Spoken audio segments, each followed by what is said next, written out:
Chapter 2, a discussion of academic freedom and surrounding issues. To understand the bureaucratically imposed problems with education today, one must start by debunking the ideal of absolutist freedom of expression. This can easily be accomplished when one realizes that when taken to its logical extreme, complete freedom of expression, when applied academically or in any other context, results in the propagation and proliferation of very poor thinking. In no context should we actually believe in absolutism of freedom of expression. This is because one needs to shape discourse in order to achieve anything of value. What's supposed to shape it, one might ask? The answer is clear and obvious: the search for authoritative knowledge, or in other words, the search for evidence-based truth. This epistemological approach can and should be applied to everything, especially matters of political and social significance. To understand the importance of rejecting absolutism of freedom of expression, upon which most of the modern movements for academic freedoms are fundamentally based upon, one can imagine several scenarios. Suppose in a classroom, there are students who insist on routinely espousing utter nonsense. We need to be able to silence such voices and correct them. Suppose in academic and scientific journals there are things that are grotesquely uninteresting, politically irrelevant, academically subversive, and or deliberately confusing and esoteric. Suppose the lectures being provided by professors and teachers are guilty of more of these same kinds of things. These scenarios have all become commonplace. In the absence of a well-founded understanding of freedom of expression, and academic freedom in particular. Academics must be free to engage in critical analysis of important matters. They are not. They should not be free to espouse nonsense concerning such matters, but that's what they do these days, if they even go near them. The university has essentially become a brainwashing propaganda factory, with only a few maverick professors left who still offer genuine knowledge. I will now shift focus to academic freedom specifically and discuss the nature of the actual suppression of it, as well as how the powers that be handle the issue. Of course, when pressured, universities have to pretend to be in favor of academic freedom, because to fail to do so and blatantly disregard academic freedom would be too revealing of the political role Western education institutions actually serve. When we look to the formerly authoritative disciplines and practices, like the sciences, we get a glimpse of what academic freedom should actually look like. But unfortunately, the people in the arts and the humanities departments in particular really love their freedom to not respect the evidence, especially in dealing with matters of political significance. The way the science should be conducted, as they were until relatively recently, is obviously how all academic activity should be conducted. After all, truth is still regarded as a virtue in academic fora. Recently, even the sciences have become hijacked, so as to be devoted more to the acquisition of money than access to the truth. There are many examples of this, but two very important ones to consider are scientific, in quotations, articles containing misleading information about nutrition, which is catered to suit the interests of the animal agricultural industry and other big business corporations, by promoting the mass consumption of addictive and very unhealthy foods and drawing additional profits from the health care and sales of drugs that are involved with allowing people to get by and function with such an unhealthy diet, as well as scientific articles which promote denial and or anthropogenic climate change, or at least muddle the topic, which again is to suit the interests of big business corporations, especially those directly in the energy resource sector. Global warming, or climate change, is an important example of the subversion of science, as science articles are being devised to promote denial and controversy, which fits the agenda of those who profiteer from fossil fuel consumption very nicely. To a very limited extent, legitimate rational inquiry is still allowed in environmental research, and this is mainly to provide a foundation and vindication for things like carbon emission taxation, which is used to recycle even more money back into the pockets of magnates who own the big corporations, as well as to foster global consciousness amongst the individuals who live on the planet, which is instrumental to the globalist element of the Zionist agenda. It is important to remember that the powers that be are magnates who control all of these major industries, and sustainable practices are the opposite of profitable by their nature. Nowadays, books are being published on the basis of their capacity to make money, rather than their merit in contributing to the academic community, and there's perhaps no better example of this than the university textbook racket. Science has been dominated by the West because technology is crucial to the system, and technological development needs to be controlled by the power structure. Under the capitalist research program, science is no longer reliable, especially when it comes to the most important kinds of things. Everything has to make money, period. That is the new pragmatist mindset, which underlies the capitalist model. It used to be the case that an emphasis was actually put on keeping science academically sound, but no longer. And this again has to do with the recent and nearly complete consolidation of power amongst those who are most operative in the power structure. In general, you can no longer trust scientific articles. However, up to a certain date, you can trust them. The Thatcher/Reagan era saw a notable and important change in rhetoric used in the academic community. And there are other political elements which can be used as indexes here as well, such as the age of bureaucracy, which marked the point where scientists needed to begin to think in terms of pleasing the bureaucrats rather than adhering to the truth. Up until this shift in how science was managed by the power structure, the powers that existed back then, following the disastrous nature of the Middle Ages, elected to appoint the right people who were genuinely interested in the truth about nature and allowed them to appoint their own successors. The authoritative disciplines didn't only depend on certain people of integrity being in the right places. The integrity of science also needed to be institutionally protected, so things like fact-checking and careful, rigorous logical review of every article were made compulsory prior to publication. Nowadays, this careful review is done for other reasons, and articles produced and published are peer-reviewed by corrupted people who are checking whether certain interests are met, and whether the materials pose any risk to the power structure, rather than checking for the truth. In the final analysis, however, the takeover of science has been a very gradual process. In education today, all is now dominated by the suits, university bureaucrats, publishing bureaucrats, and also journalism bureaucrats, all of whom are extensions of the power structure. As the bureaucrats gain more power, the situation worsens. As more and more people go into higher education, we can expect the standards to continue to drop. In recent times, academic freedom has actually become a popular topic of debate.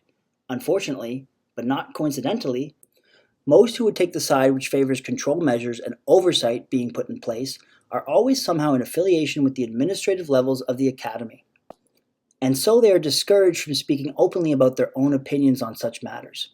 From my own experience, I can certainly say that being tasked with the study of philosophy in the context of the liberal arts faculty of a university can be weary to the philosophy student who is actually dedicated to the pursuit of knowledge. The same can be said for the arts in general. Nowadays, most arts students are immersed in so much rubbish that it is very difficult to make any headway in the pursuit of knowledge. Not only that, but the narrative which professors in the arts are nowadays compelled and sometimes and unfortunately often coerced to teach are saturated with ideological biases, which are typically dubious and far left in their politics, despite existing in the context of a nation that is capitalist. Ironically, the capitalist system which these pseudo-leftists detest actually sustains itself in part by what is accomplished by the divisive identity politics and views that are being pushed via these institutions, as it is easier to control and manipulate a confused and divided population. The practice of university indoctrination implements divide and rule and distraction tactics. Safe spaces and other measures have been put into place by the administrative levels at universities as a means to control the cultivation of minds so as to make them suitable for contemporary academia, and doing well in the context of a capitalist society by prohibiting honest and dispassionate inquiry and dialogue. To properly evaluate and assess the situation regarding academic freedom, an assessment must be made of the control measures which are already put in place in our learning environments. Under the regime of the powers that be, genuinely zero-agenda education, or free education, has all but disappeared completely. When one realizes the extent to which the academy has been hijacked, and understands the motivations of the magnates behind the hijacking, like George Soros, the subtle and constant propaganda in the classroom becomes much more visible and easy to deconstruct. Before getting into a discussion of the institutional limitations on academic freedom in the arts, it is important to understand that the problems of academic corruption and ideological politicization of the academy are closely related to the issue of academic freedom being restricted by means both tacit and manifest. The discussion involving the struggle for academic freedom in our schools should not be limited to focusing on cases of explicit censorship and reprimand, like the recent case involving Lindsay Shepherd. Although they are important, it is crucial that we examine the current state of affairs in relation to the corruption of the academy, in order to better understand the situation as a whole, and so that we are able to recognize the lack of academic freedom in terms of its symptoms. As I have been stressing, the attack on academic freedom is heavily ingrained in our education system, to the point that it is systemic and cannot be adequately understood without also examining its political and ideological workings and motivations. The political plotting comes first. Understanding of matters of a significant importance, like race, culture, genetics, intelligence, and the relationship between these things, are being subverted in favor of the realization of hyper-egalitarian and multicultural ideals, which are instrumental elements of the Zionist plot of the globalist finance capitalists. Getting more specific about how things happen in the context of the university, one notable symptom which universally presents itself in the classrooms, which are absent of a fundamental and adequate basis of academic freedom, is that bold thinking is discouraged, and the stagnation of ideas is promoted in the classroom. The way things are these days, if a student produces an essay or presents an opinion in the classroom on a politically charged topic which challenges the view which is deemed politically acceptable according to their institution, they will be subject to criticism which is not academic in its nature or just a dismissal of their idea altogether as something that is inappropriate or unacceptable. This can be devastating to a student who works hard and produces high-quality work, which is undervalued, unfairly criticized, and marked with a poor grade as a result of its lack of conformity to the ideological and/or political stances which are being encouraged by the learning institution. As a result of these controlled learning conditions, which are saturated with confusing propaganda, and in conjunction with the largely unchanged structure of our classical education system, which remains a system predominantly geared towards the training of students so as to make them suitable for mundane work, like factory labor in the industrial age when the system was devised, and grooming them to have the correct political attitudes. And the result is that most students cannot, and do not even want to, get beyond regurgitating what they remember being taught in one class or another. This unfortunate truth is paramount in what the university has become, the epicenter of ideological and political indoctrination in developed societies. Such is the role of the education. In the regime of the powers that be, bright students who are strongly disillusioned by the education system and choose to take action are deemed disruptive, and this use of phraseology is very significant. Disruptive is a vague term, used to prevent academic freedom at the student level, and academics in the system latch onto it and agree without asking what exactly it is that is being disrupted, or considering that maybe it should be. But these are the people who fail to see the game that is being played. Other rhetoric used to undermine and eliminate academic freedom at the student level include terms like inclusive teaching environment and harassment, and it may be expressed that it is the goal to maintain a diversity of opinion and a harmonious classroom, being seen to act contrary to the narrow and petty pragmatic incentives of the system. The attitude to simply desire to get the degree slip and earn more money is not only not encouraged, but actually liable to be labeled as mental illness. In examining the issue of academic freedom, we must also focus on the deliberate structuring of the course system itself, combined with a failure to separate teaching from the evaluation of students. A failure to have such a distinction muddles actual learning progress with other abilities, such as the ability to cram for an exam, regurgitation, memorization of uninteresting facts, knowing the kind of answer that your professor prefers, and etc. We can look to the methods of Oxbridge Academy to see a glimpse of how to provide for and promote students' academic freedom within the structure of their education. Tutors are chosen by the students. They only argue rationally with the student. They do not award grades. There are no courses. The student is free to use any methods to achieve competence in his or her chosen field, and does not know in advance who the examiners will be, nor who will evaluate him or her at the end of the period of study. In the way the system works, the students cannot pander to the examiners, and the examiners cannot expect to be pandered to. This means that both have to rely on rational criteria, which is what the educational systems should be fundamentally based on, as opposed to criteria which are influenced by ideology and politics. The fact that students hate to write exams is another phenomenon that is explainable in terms of the ramification towards academic freedom. Examination papers are often geared towards drastically reducing the student's academic freedom by requiring that certain books/topics to be studied. Thus, examination questions ought to be general enough to accommodate very different study choices. However, this is not the way they are conducted in institutions where academic freedom is misunderstood or undervalued. Although a broad and complex topic, the notion of academic freedom itself is relatively simple. It is a value which, when upheld, prevents academics from being told what to say, and also provides for academic works of sufficient merit to be presented in academic fora, regardless of the social and/or political ramifications doing so might have, amongst other things. A person who values academic freedom would hold the view that the truth should not be distorted for the sake of furthering any sort of political goals, e.g., protecting the feelings of certain people, or preventing dissidence and rebellion against the powers that be. In understanding what academic freedom is, it is also useful to distinguish it from the more simplistic concept of freedom of expression.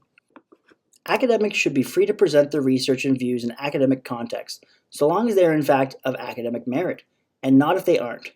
Sadly, the way things are set up right now is quite the reverse. Academics who are willing to tell lies and espouse propaganda are the ones who are generally operative in academic fora, and genuine academics are forced to keep their views to themselves. Academic freedom does not include the freedom to put an academic veneer on things which are not academic.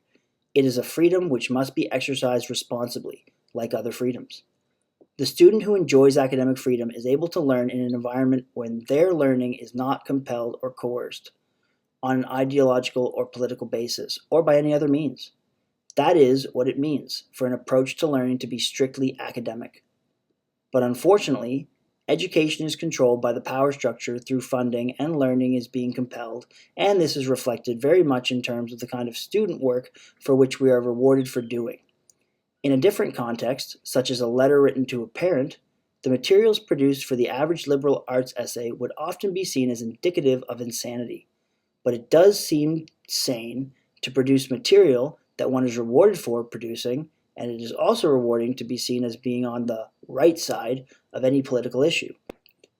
Even when accomplishing these things may forego certain realities, like the way in which gender studies classes, which by the way do not even attempt to teach about the realities of the two genders, but are instead claptraps of postmodernism and neo-Marxism and other ideological frameworks, undermine the established knowledge of fields of research like social anthropology, evolutionary biology, and human physiology.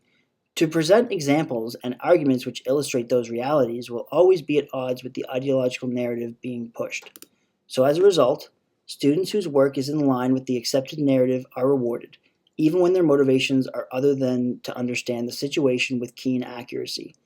Those who have nuanced opinions on such matters are marginalized, and may even be condemned by the class and the instructor. This is not what academic freedom should look like, and it is all the more shameful that it is happening in the context of the university, where students should be mature enough to engage in thoughts and ideas even if they find them disagreeable or unsettling.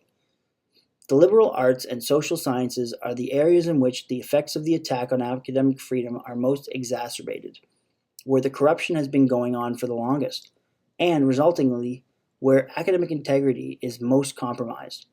The extent of the attack being mounted on education should be noted, because in a genuinely educational setting, there would be no control measures put in place by the instructor or the administrative level of the university when it came to interpretation of the presented content, and the learner would be free to apply his or her own logic in its analysis and in applying the knowledge they have been able to acquire.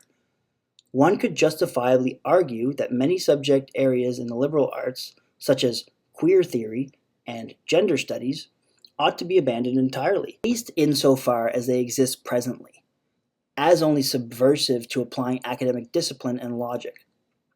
Although in practicality, few students may ever actually experience direct censorship of their thoughts and ideas, I take the position that academic freedom is being infringed upon in a much more fundamental way, which involves a strategic gutting of the educational system and the covert political and ideological indoctrination for which it is used as a vehicle of delivery.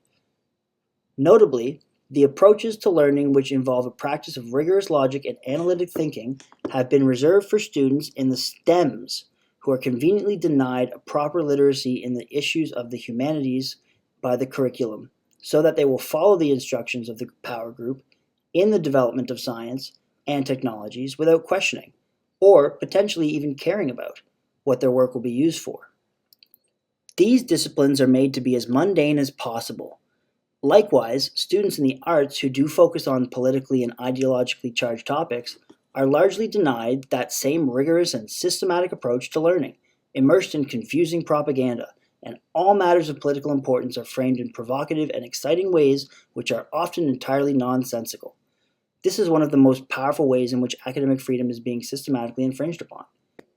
To break away from this, the training regimen of the liberal arts, as well as to engage properly in the application of the scientific method, if one should so desire, one simply has to proceed in engaging with the learning materials as one would in a non-academic context, dealing with issues in a rational and common sense way.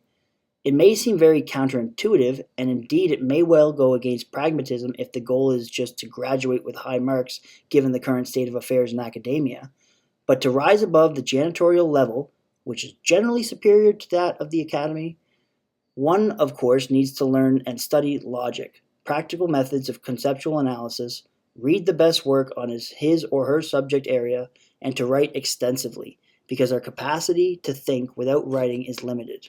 It is not surprising that in the context of controlled learning of universities where education has been sabotaged, the amount of writing encouraged to do as practice has become very limited. Nowadays, many art students produce material which springs from urges other than the urge to represent reality accurately, which should be the goal in pursuing knowledge, and in many cases, this material is grossly at odds with the evidence and/or confused. At this point, one might be inclined to wonder, why don't more students realize that their academic freedom is being infringed upon to such a great extent? Well, for one thing, students are encouraged by the structure of the learning environment to only care about things like final grades, how difficult classes are, and etc. Unfortunately, most people, and especially naive arts students, really want to believe that they are being exposed to very valuable material, for which they are paying so much money and often going into extreme debt, and it is easy to convince those who choose to take philosophy that they are benefiting merely by being exposed to the much revered texts.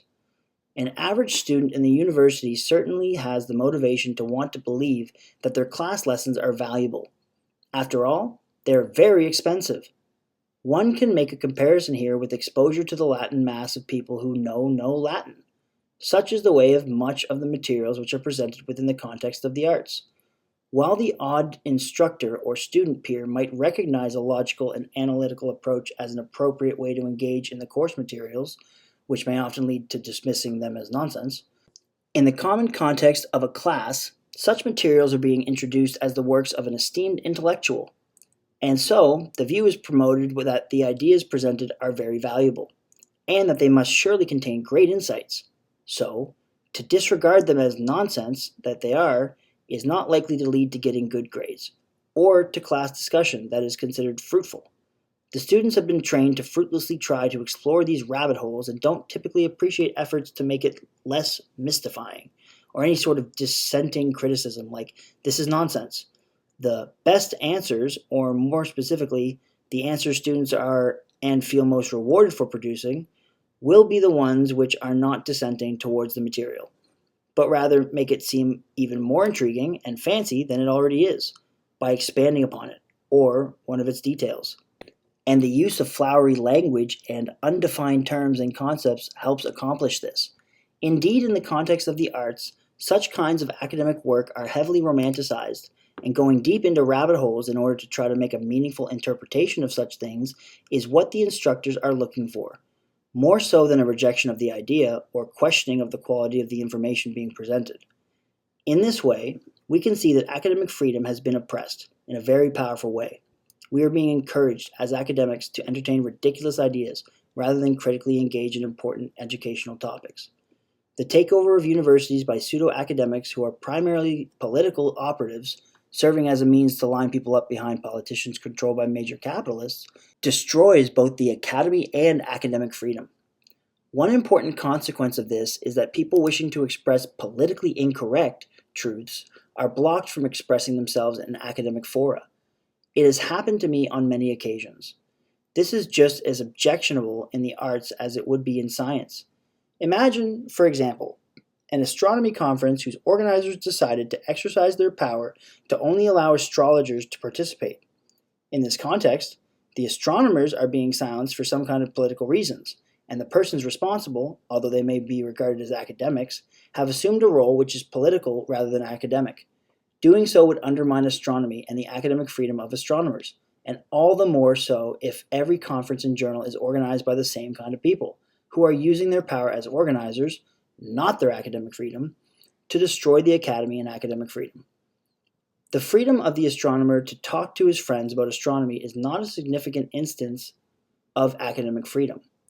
Further, it is unfair and unrealistic to expect that the astronomer organize his or her own conference, or even to create his or her own journal in which to publish their work, or to say that because they have the option to do such things, their academic freedom was not infringed upon by the organization of the astronomy conference allowing only astrologers to present. To take such a position would only reveal a lack of comprehension of what academic freedom is. This example illustrates the problem with conflating absolute freedom of expression with academic freedom. An academic environment, to be considered as such, must have the standard of being academic, which is a feature that goes beyond the scope of free speech. One might be inclined to take the position that if I am going to argue in favor of the importance of evidence-based inquiry, I should provide some verifiable data. The trouble there is, the educational system has been controlled for a long time, rigged since its inception with only brief instances of lucidity. So much of the relevant research and data surrounding these issues are falsified, and I would have to go back pretty far in history to find legitimate studies that could support my arguments. Then one might say that those studies are outdated and irrelevant. Age shouldn't be an issue though, so long as the conclusions drawn are sound and logical. Social science has almost always been totally corrupt. One may also wonder, however, why it is the case that despite all its history as a discipline, which claims to be a science, no less, the academic discipline of political science has not yet been able to identify the correct theories of matters such as geopolitics, globalization, culture, and society, which best account for the evidence, and instead, students are made to pick and choose between a variety of unsatisfactory theoretical frameworks, each of which with their own limitations and problems, and apply them. The concept of group and teacher-based learning in general should also be called into question, as it is inherently counterintuitive to the solitary nature of real honesty, which, in my experience, requires mulling over problems at leisure for hours based upon one's own particular orientation, rather than the lure of concordance with a perceived intellectual superior, like a university professor with a funny hat. Whenever people get together, there's always a groupthink psychological element, and this results in a certain degree of hypnosis creeping in that is unworthy of each individual separately.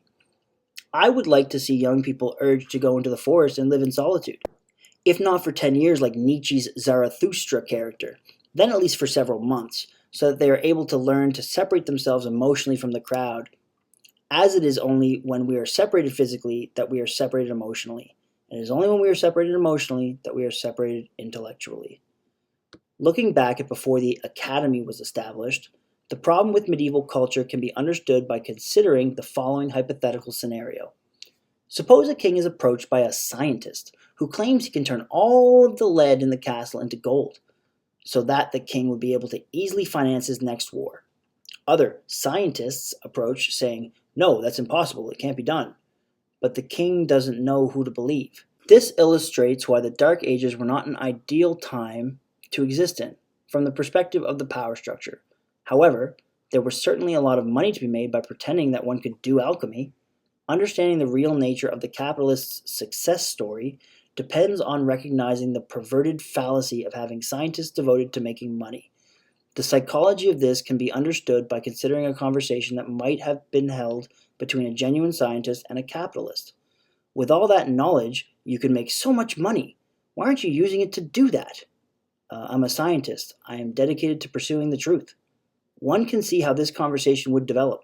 The capitalist may begin to feel uncomfortable about the scientist, failing to understand how someone could be motivated by anything other than the maximization of wealth, perhaps even regarding him as mentally ill and threatening to his goals.